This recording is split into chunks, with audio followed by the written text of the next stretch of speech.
Salut à tous. Vous êtes-vous déjà demandé ce qui se passerait si nous quittions la planète, disons, pendant 50 ou 100 ans? Si le monde entier faisait ses bagages et partait à la découverte du cosmos, quelle serait la suite des événements après notre retour? Voici donc un petit secret. Vous n'avez même pas besoin de l'imaginer. En effet, il serait naïf de croire que les bâtiments et les lieux resteront inchangés. La nature reprendra le dessus, et il y a déjà des exemples que nous pouvons voir. Aujourd'hui, nous allons parcourir ensemble les lieux abandonnés par l'homme, dont la sinistre zone d'exclusion de Tchernobyl, pour voir à quoi ressemblerait le monde sans les hommes et qui est aux commandes désormais. C'est parti!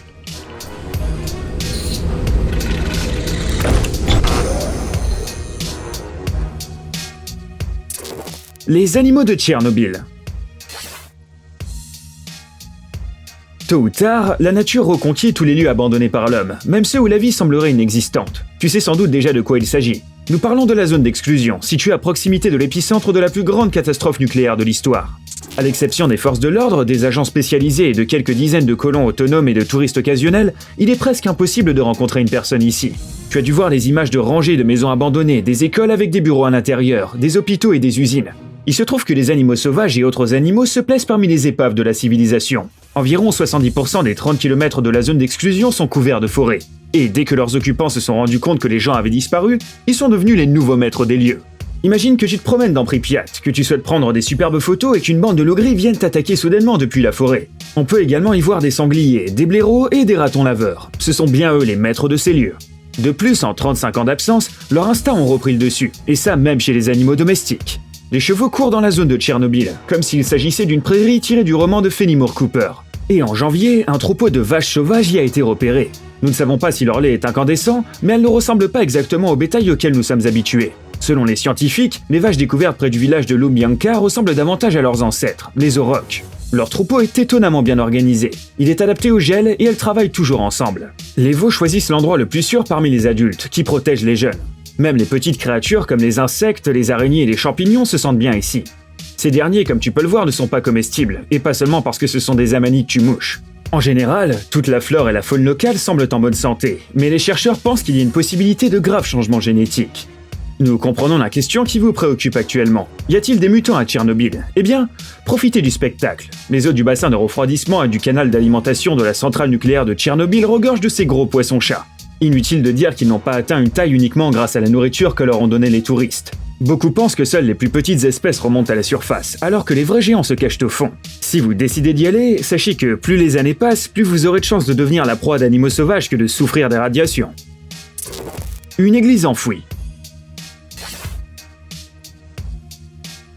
La zone d'exclusion avec ses poissons-chats mutants semble-t-elle trop risquée? Aucun problème. Il existe sur Terre des endroits moins effrayants mais tout aussi impressionnants. Parmi eux figure le petit village mexicain de San Juan Palangalacuchillo. On y trouve officiellement une colonie portant le même nom, mais avec le préfixe nuevo au début, qui se traduit de l'espagnol par nouveau. Il ne reste presque plus rien de l'ancienne San Juan, juste ce que vous voyez à l'écran. En 1943, le volcan Paricutin s'est soudainement formé ici. Il n'était pas assez puissant pour détruire les quartiers résidentiels d'un seul coup, mais le volcan est loin d'être pressé. Il aura fallu 1 an pour que la lave atteigne les murs du cimetière de l'église et les fasse fondre. Elle a fini par se déverser sur les tombes, mais elle a en fait épargné la tour et l'hôtel. En revanche, les villages de Paricutin et de Palangalacuchillo ont été moins chanceux. Le volcan qui a continué à entrer en éruption pendant les 8 années suivantes les a progressivement ensevelis sous une couche de roches chaudes et de cendres. Il ne faut pas se laisser intimider par l'aspect lugubre de cet endroit. Les habitants ont réussi à évacuer à temps et pas une seule personne n'est morte. Il n'y a donc pas de fantômes ici. Cependant, l'église qui a surmonté 8 ans de lutte contre les intempéries et qui est à moitié ensevelie sous la lave a toujours un aspect mythique. Surtout si l'on considère le paysage sans vie qui s'ouvre de son sommet. Un village florissant. Contrairement aux villes, les villages ont une végétation abondante, bien que le village de pêcheurs chinois de Hutuan ait pris les choses un peu trop au sérieux. Regarde donc toute cette verdure qui recouvre l'ensemble des maisons. Un véritable éco-paradis. Mais les habitants n'ont rien à voir avec ce magnifique aménagement paysager. Aujourd'hui, ils ne sont plus qu'une dizaine ici. Les choses n'ont pas toujours été ainsi. À environ 64 km à l'est de Shanghai, sur la ville nord de Shengshan, le village de Hutuan comptait plus de 2000 habitants, dont la plupart étaient des pêcheurs. En raison de l'urbanisation rapide, le village s'est retrouvé loin de la civilisation. Les établissements scolaires n'ont pas été construits ici. Il y avait aussi des problèmes de livraison de nourriture. Qui aurait voulu vivre ainsi? Dans les années 90, les habitants ont commencé à migrer vers le continent. Et à la fin, Hutuan a été abandonné. Mais contre toute attente, la colonie ne s'est pas désintégrée. Au contraire, elle a littéralement prospéré. La nature l'a transformée en un véritable comté issu des livres de Tolkien. Chaque bâtiment était couvert de lierre et d'autres végétaux. On dirait qu'un hobbit pourrait sortir à tout moment. Les images du village vert ont tellement impressionné de nombreux voyageurs que les autorités locales peuvent difficilement faire face à l'afflux massif de touristes.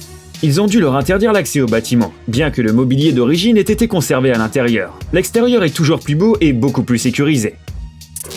Un étang au sous-sol. Les centres commerciaux se donnent parfois beaucoup de mal pour attirer les clients. Certains d'entre eux ont même construit un aquarium géant, impressionnant, mais qui ne peut se comparer à ce dont la nature est capable. Ainsi, au lieu de Dubaï, nous irons à Bangkok pour voir des poissons exotiques dans le sous-sol du New World Mall. Inutile de nous traiter de fous pour l'instant, et écoute bien. Le centre commercial que tu vois a été construit dans les années 1980, mais pour une raison quelconque, la société de développement a négligé la réglementation en vigueur et a construit 7 étages de plus que prévu. Par conséquent, les étages du 5e jusqu'au 11e ont dû être démontés, alors que le toit n'a pas été construit. Ils pensaient certainement pouvoir s'en passer. Et ce n'est même pas une blague. Le centre commercial sans toit n'a été fermé qu'en 1997, et 2 ans plus tard, il a également pris feu même pendant la saison des pluies. Le New World Mall était littéralement trempé, et toute l'eau s'est accumulée dans le sous-sol et a créé un environnement idéal pour les moustiques. Les habitants en ont eu assez de ces suceurs de sang, alors ils ont mis des carpe-cueils et d'autres poissons dans le bassin. Un régime à base de moustiques et l'absence de prédateurs ont aidé les poissons à se multiplier à un rythme effréné. Et très vite, l'étang du sous-sol s'est transformé en une attraction touristique. Bien qu'il soit très probable que tu puisses le visiter dans un avenir proche, les autorités ont décidé de fermer complètement cette zone. C'est pourquoi cette vidéo est tout à fait exceptionnelle. Un village inondé. Pour comprendre comment ce clocher s'est retrouvé au beau milieu d'un réservoir, nous allons nous plonger un peu dans le passé. Te souviens-tu de la façon dont les gens traitaient la planète au siècle dernier? Si on voulait s'enfuir en volant, facile.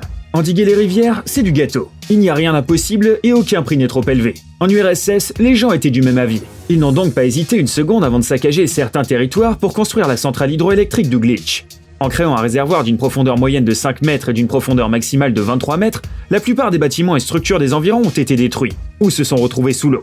Plus de 2 douzaines d'églises rurales et urbaines, l'ancien village de Skignatino et la majeure partie des bâtiments historiques de Kaliazine, y compris le monastère Makariev et le complexe architectural de la cathédrale Nikolski, ont été inondés, bien que le clocher dépasse allègrement de l'eau.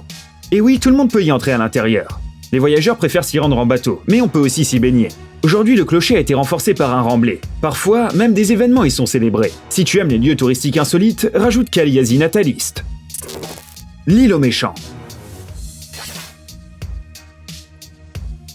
Si tu es un fan des films de James Bond, tu as probablement reconnu ces ruines sur le champ. C'est là que Raoul Silva se cachait. En effet, l'île japonaise de Hashima a servi de décor au film Skyfall. Pourquoi construire de coûteuses décorations si la nature vous a déjà mâché le travail? Située dans la mer de Chine orientale à environ 15 km au sud-ouest de Nagasaki, l'île est un ensemble de bâtiments délabrés, et jusqu'au 19e siècle, elle n'était rien d'autre qu'un simple rocher. Et si on disait qu'entre ces deux périodes, il y a eu une époque où c'était l'un des endroits les plus peuplés de la Terre? C'est difficile à croire, mais c'est un fait. Lorsque le charbon a été découvert sur l'île de Hashima, elle a été fortement peuplée. En 1959, 5259 personnes vivaient ici sur une superficie de 6,3 hectares. C'est-à-dire que la densité de la population était de 83 500 personnes par kilomètre carré, 9 fois plus qu'à Tokyo. Ce record a été détenu pendant plusieurs décennies. De grandes maisons, des écoles et même des piscines ont été construites sur l'île. Mais on peut facilement deviner ce qui s'est passé ensuite. Les réserves de charbon se sont épuisées, les mines ont été fermées et l'endroit le plus peuplé de la planète a été abandonné en quelques semaines. Aujourd'hui, il est possible de s'y promener, mais seulement sous la surveillance d'un guide et le long d'un chemin spécialement aménagé, les bâtiments minés par le climat rigoureux pouvant s'effondrer à tout moment. Des maisons vides. Voilà qui est tout bonnement incroyable. Plusieurs milliers de colonies fantômes ont été découvertes près de la ville, qui est l'une des plus peuplées du monde. Cette histoire est bien réelle. Dans la région de Moscou, les experts ont découvert un grand nombre de complexes résidentiels vides et de villages de chalets. Ces images ont été filmées à seulement 25 km de la capitale. De luxueuses maisons de 3 étages se sont transformées en ruines envahies par les buissons. Les gens d'ici sont-ils si riches qu'ils peuvent abandonner leur maison juste parce qu'ils s'ennuient? Eh bien, la chose n'est pas si simple. Au début de l'année 2000, la demande en maison de campagne était phénoménale, alors les fraudeurs en ont profité. Ils ont pris des acomptes et ont ensuite suspendu les travaux. Ils ont même réussi à faire installer des prestations techniques dans ces villas, mais maintenant elles servent d'entrepôt de sable et d'asphalte.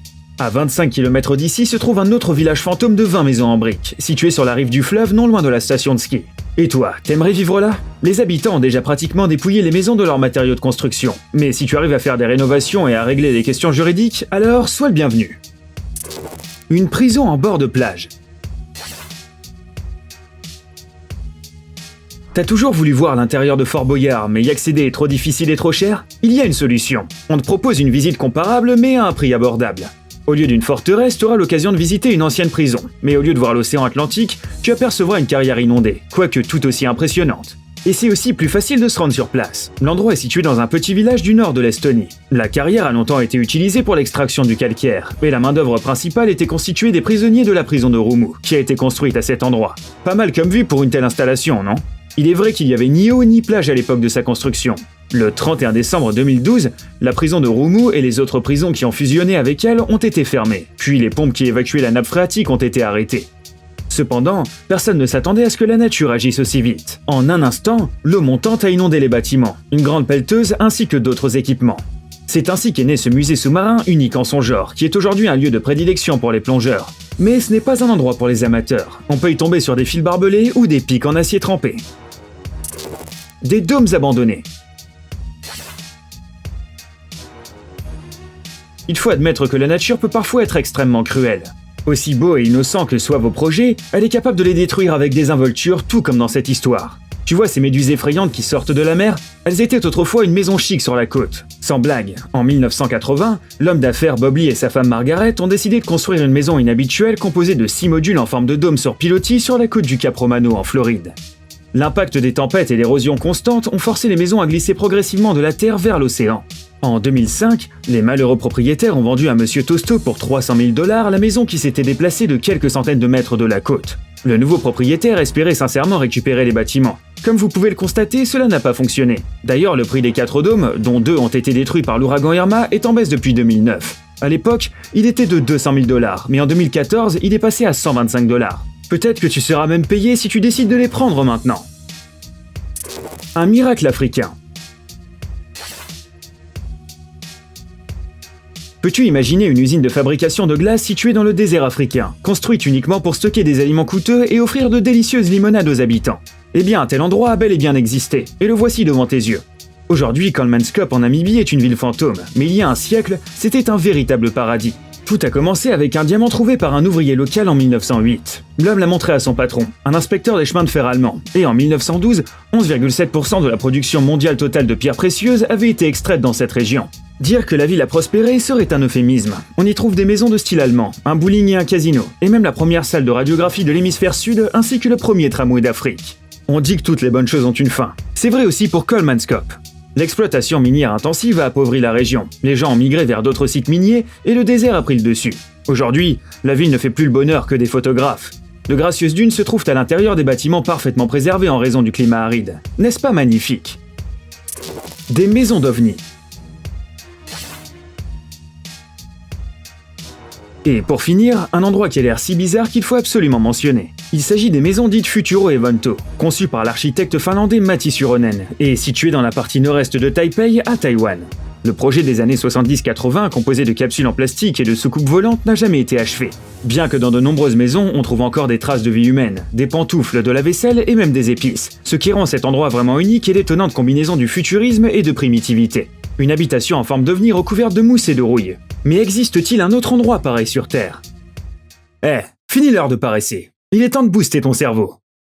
Bienvenue sur la chaîne Brain Time Français. Découvre tous les événements extraordinaires du passé, du présent et même de l'avenir. L'effervescence du milieu naturel et du règne animal, des événements choquants ainsi que des mystères non résolus. Tu trouveras tout cela et bien plus encore ici. Alors abonne-toi et tu ne le regretteras pas.